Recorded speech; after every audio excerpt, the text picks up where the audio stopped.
that is kind of how I found my style. People really just started to see my work in a different way.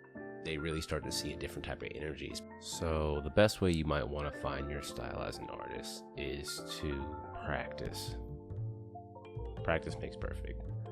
You can't feel confident in your artwork if you don't feel confident in the way that you produce your artwork. So I say practice until your hands fall off. Practice till your hands fall off. Obviously be more healthy than that, but practice as much as you can, even if it's like 15 minutes a day. Even if you do 15 minutes a day, that's more than enough to get you where you want to be. In 2 to 3 months, you'll start to see improvement. You'll have built a habit, and you'll really start to build that confidence in your own artwork and that confidence in your own self. So that's what I would do. Number 2, I would build a body of work. This goes hand in hand with number 1. So you get to practice, and while you practice, build a body of work. If you can think of the pieces that you do, the paintings you do, is just practice, then, and you build a consistent habit of practice, then before you know it, you'll have a room full of paintings, or a room full of binder full of drawings, a closet full of books, of sketchbooks and things like that. So, again, baby steps. It's better to cut down a tree with 1,000 little cuts than one big cut. So again, that 15-30 minutes a day is going to really, really help you out and help you expand. Number 3, once you build a body of work, now it's time to start showing.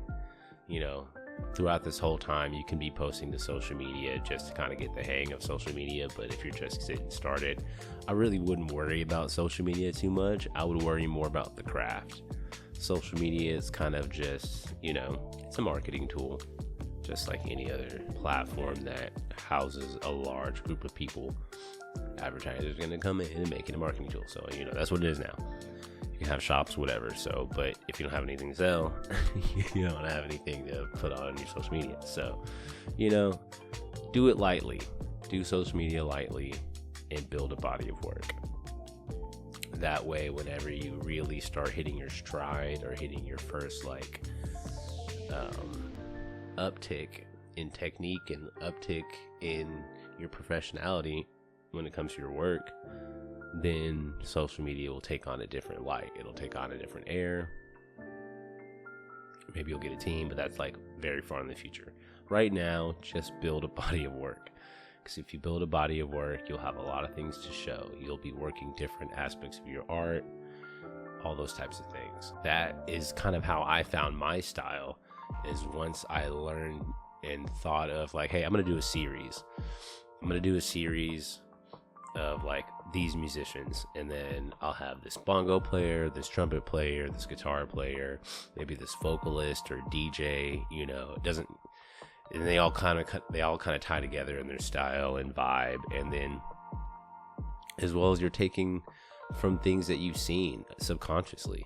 You've seen things that you really like, or you've done things unknowingly while you were painting and thought, man, I want to recreate that. Whatever I did there, whatever that gradient, that color mix, that energy, I want to recreate that. So you chase those things. So number 4 is as you build your body of work, number 4, pay attention to what interests you about your work. Pay attention to what interests you about other people's work. Pay attention to yourself, your interests outside of artwork. Is it sports? Is it anime? Is it sitcoms? Is it drama? Is it life, nature, hiking, swimming, water, surfing? Where are you in the world of interests and passions and loves? And your style will then start to take on a life of its own. The seed will be planted in the interest that you've always had since you were young. That's my thought. You've always had these things inside yourself, inside your personality. So you really just have to look at them, understand them, and then translate that to your art. For me, it was music. I love music. and, you know, have taught myself how to paint. I've taught myself how to play music,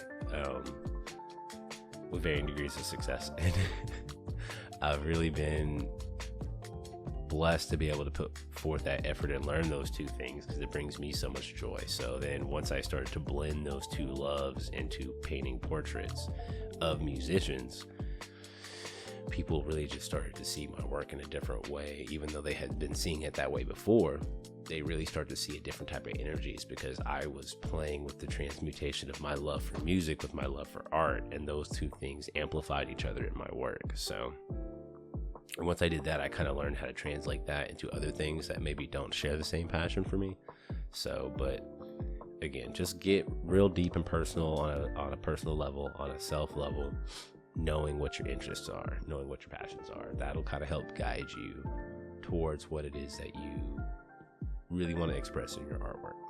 I think I said this before in another video, either before or after this one, but yeah, explore, do things weird, do things differently, use different mediums, make a portrait out of leaves, or do a landscape out of dirt. I don't care. Figure it out. I was in Bali, and me and my partner at the time took some scooters, and we just like scooted off into a random direction, and I was leading the pack. So we're going left now, we're gonna go right, we're gonna go left now, and then until we just probably passed through like 3 or 4 different villages until me and her found a black sand beach. Just by accident found a black sand beach. So we spent some time there, met a lovely couple who was super cool, and had like a little like lightly stocked basically convenience store in a garage facing the ocean on this black sand beach, which amazing, right? Like paradise. But I grabbed some like litter, like a couple of Gatorade bottles I found on the ground, and filled them up with sand. And so I brought them back to America. I plan to use it for a painting at some point in place of black. I'm just gonna glue, or rub down glue or something, and then sprinkle the black sand on there until it's nice and encrusted and looks nice. And so, but that's just an idea waiting for me to do at some point. So it's nice to think about things you can do differently in different ways that you can explore, that are kind of like, all right, this is what we want to do, really. This is how we want to make this picture explode on the page a different way, maybe with yarn, or with paper, or with bandanas, or with leaves, or sticks, or who knows. I would say to find your style, you can also explore different mediums. I mean, I hated using acrylic for a long time. Like, I used it at first because that's just what everybody starts with, I guess, with paint. And then I moved to oils, and I found that much better to blend because I had more time to think. But that was just really my inexperience with paint that was showing. I liked oils at that time because I didn't know how to paint, really. It was funny, like, the first painting class I ever took, my degree's in biology. When I was in community college, I enrolled myself in a painting class, even though I was on a biology degree path, because I needed an elective. So I was just like, let me take this painting class. And turns out at Rose State College at the time, the technology was sophisticated enough to allow you to enroll yourself in a class, but it wasn't sophisticated enough to tell you if you had prerequisites that you had to handle.